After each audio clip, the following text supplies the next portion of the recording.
कृष्णा अल्लावरू पहले से हैं प्रवीण जी, और उनसे मामला नहीं सुलझा। उनके बारे में तो बहुत सारी खबरें आई कि वो पटना या बिहार में रुकना तक पसंद नहीं करते हैं, रोज सुबह आते हैं और लास्ट फ्लाइट से वापस चले जाते हैं। उनका और आरजेडी के लीडरशिप के बीच में कोई संवाद नहीं हो रहा है। तो ये जो खाई क्रिएट हो गई, अब समय बहुत कम बचा है, क्या इस खाई को भरने में कामयाब रह पाएगा ये पूरा का पूरा महागठबंधन, या आपको लग रहा है कि बहुत देर कर दी हुजूर आते आते? नहीं, देर तो हो ही गई है। देखिए, जो पहला चरण था चुनाव का कि सहयोगी दलों के साथ तालमेल करना, उसमें महागठबंधन बुरी तरह से पिछड़ गया। मगर अब उस स्थिति को कंट्रोल करने की, संभालने की कोशिश हो रही है, और उसी कोशिश के तहत तेजस्वी यादव ने आज जो घोषणाएं की, वो बढ़त लेने का प्रयास है, एनडीए पर बढ़त लेने का प्रयास है। और ये इतनी बड़ी घोषणा है कि उसको नकारा नहीं जा सकता, उसका असर कुछ न कुछ तो पड़ेगा ही। और दूसरी बात की, जो कृष्णा अल्लावरू हैं, तो वो आए थे तो शुरू में बहुत तेवर के साथ आए थे, और उनके चलते बहुत बात बिगड़ी भी गठबंधन के अंदर। मगर वो विवादों में फंस गए अंत में, और वो अब कहा जा रहा है कि वो अब छोड़ के चले गए यहाँ से, अब उनकी वापसी यहाँ नहीं अब होगी। तो अब उनके जगह पर आए हैं अशोक गहलोत जी, और ये मंजे हुए राजनेता हैं, राजस्थान जैसे प्रदेश का, जटिल प्रदेश का कई बार मुख्यमंत्री रहे हैं वहाँ। तो ये इस उम्मीद की जानी चाहिए कि वो स्थिति को संभाल लेंगे, और जो भी गठबंधन के अंदर जो गांठें हैं, उन गांठों को खोल लेंगे। क्योंकि तेजस्वी भी तैयार हैं, उनको ये बात पता है कि अकेले हम इतनी हैसियत में नहीं है कि एनडीए को शिकस्त दे सकें। तो उसके लिए कांग्रेस का सहयोग बहुत जरूरी है, और कांग्रेस से उनका लंबा एसोसिएशन भी है राजद का। तो वो हमको लगता है कि जो मीटिंग होगी उसमें विवाद सब सुलझ जाएंगे।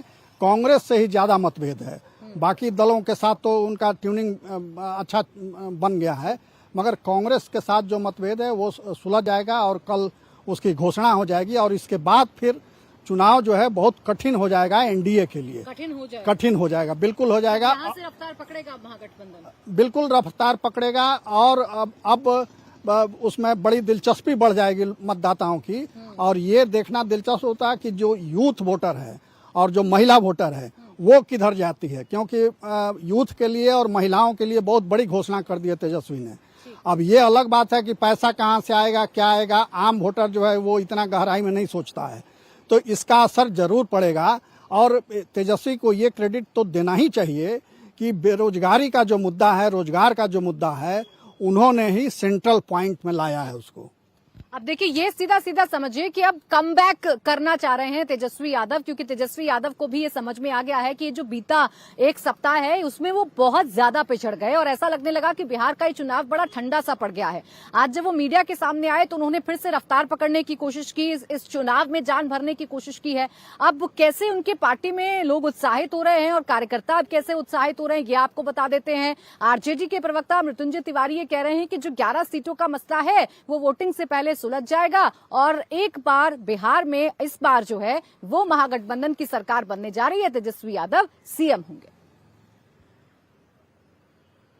हमारे साथ हैं मृत्युंजय तिवारी, आरजेडी के प्रवक्ता। आपस में ही लड़ रहे हैं तो फिर कैसे जीतेंगे?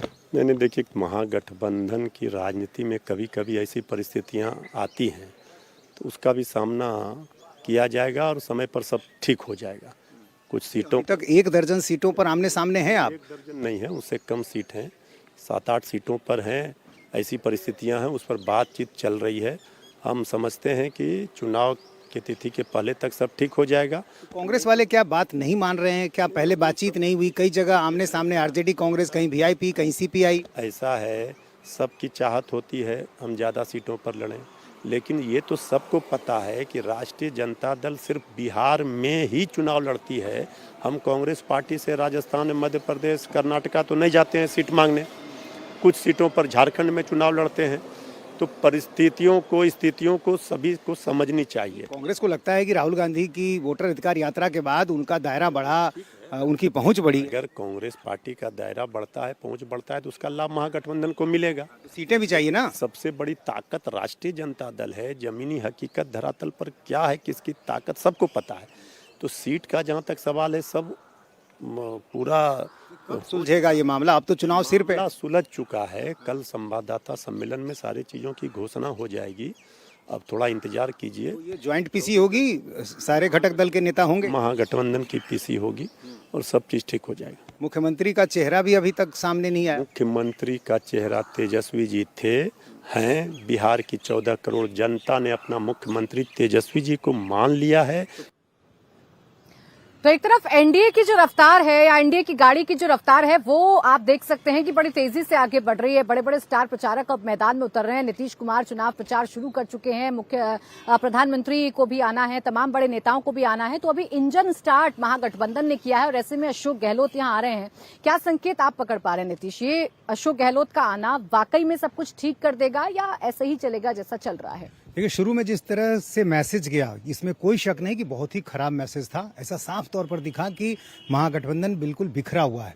तो उस डैमेज को कंट्रोल करने की अब कोशिश की जा रही है और उसी कोशिश का नतीजा है कि अशोक गहलोत, जो कि पर्यवेक्षक के तौर पर हैं, वो यहाँ पर पहुंचे हैं। बातचीत होगी, जो फ्रेंडली फाइट की स्थिति बनी है वहां तो बात होगी ही। इसके अलावा पार्टी स्तर के आधार पर देखें तो चूंकि प्रधानमंत्री नरेंद्र मोदी 24 तारीख को आ रहे हैं और नीतीश कुमार की रैलियां लगनी शुरू हो गई हैं, अब प्रियंका गांधी और राहुल गांधी की सभाएं कहां पर की जाएं, कौन सा इलाका है जहां पर उनको प्राथमिकता दी जाए, इसको लेकर यहां पर एक बातचीत होनी है उनकी, अशोक गहलोत की। और उसमें यह तय किया जाएगा कि हम किन इलाकों में ले जाएंगे बड़े नेताओं को, किन मुद्दों को रखेंगे, कैसे काउंटर करेंगे। और उसी दिशा में आज तेजस्वी यादव ने भी जो कहा कि जो कम्युनिटी मोबिलाइजर्स हैं जीविका दीदियों के, उनकी संख्या उतनी नहीं है, 1 करोड़ 40 लाख तो जीविका दीदियां हैं, लेकिन 1.5 लाख के आसपास हैं कम्युनिटी मोबिलाइजर्स, यानी जो 15 समूह पर एक महिला होती है जो कम्युनिटी मोबिलाइजर के तौर पर काम करती है। शॉर्ट में उसको सीएम कहा तेजस्वी यादव ने, लेकिन जो अभी के सीएम है वो तो कह रहे हैं कि ये तो हमारा वोट बैंक है। तो अब देखना यह है कि इसका कितना असर होगा, लेकिन उस डैमेज को कंट्रोल करने की कोशिश जरूर की जा रही है।